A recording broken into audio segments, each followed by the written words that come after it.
Good evening, this is Green Sheep of the Family. Another video for you. I just completed the cabbage shooter, not to cause any legal harm, but this is a box I constructed out of oak. We are taking cabbage tonight for the first time to it. This is a badass blade that I got at an Asian market for hacking the heads off of chickens, if you do such things, or chopping vegetables. So I did a box with a slight raise here, and then ended up not being able to drill through this, so I had to create these mounts. Had to cut into them a little bit, so I doubled up the thickness.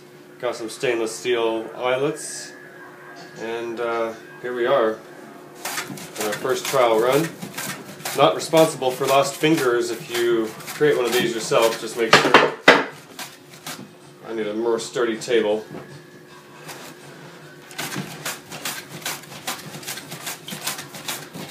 Make sure you're careful or buy a stainless steel glove. Honeywell makes a great one. This has greatly reduced my cutting time, and I think it's safer than handling the knife with the cabbage for hundreds of cuts. Able to whip through a cabbage in not very much time, and as you can see,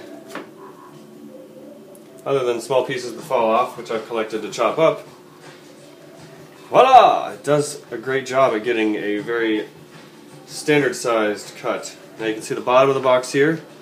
It's kind of like a birdhouse. It's got a little opening up where the knife is, starting where the blade is, and then an opening down here.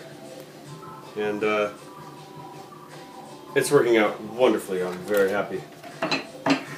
So what we're doing is following the wild fermentation recipe and adding 30 grams, I believe, per kilogram of cabbage. So we've already added some green cabbage into the mix. This is a crock made by my high school buddy Kevin. He will be making more for us hopefully soon, and we'll be selling them. So you just need a few items here. Vegetable pulverizer, dowel rod I just rounded the ends of. This actually came out of the set of toys that I made for the kids this Christmas. I made blocks that you can stack and build things out of, and got some various size dowels to use as well. And this one I just ran into the kids' room and stole from them when we needed a pulverizer, and it's been great as well. So add a little salt, pulverize to break the cell walls, stir it up if you want. That gets the salt evenly distributed.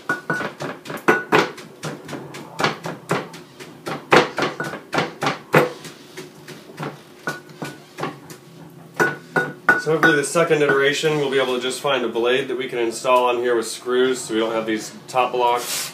There's really not been any hindrance. You just start with one side and just kind of keep rotating your cabbage along, and it works out just wonderfully. So then every once in a while break off some fresh ginger. One of the best smells in the world, and grate some of that in there. Ginger is super good for you.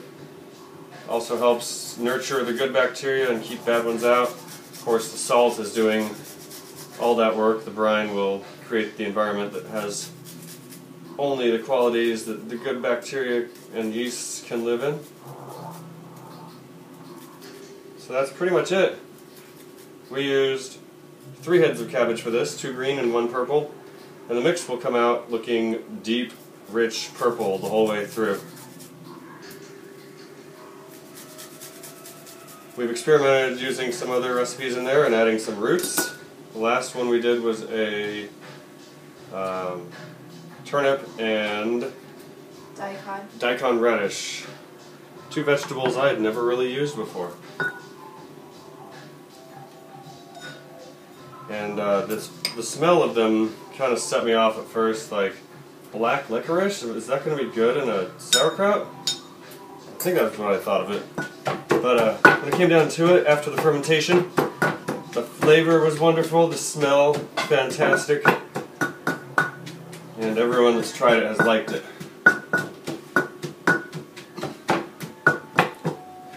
So I will let you continue on your journey of fermentation, We're going to fill this crock up tonight and set it aside in our kitchen, let it start fermenting, and then move it to the basement after a little bit once the pH is adjusted.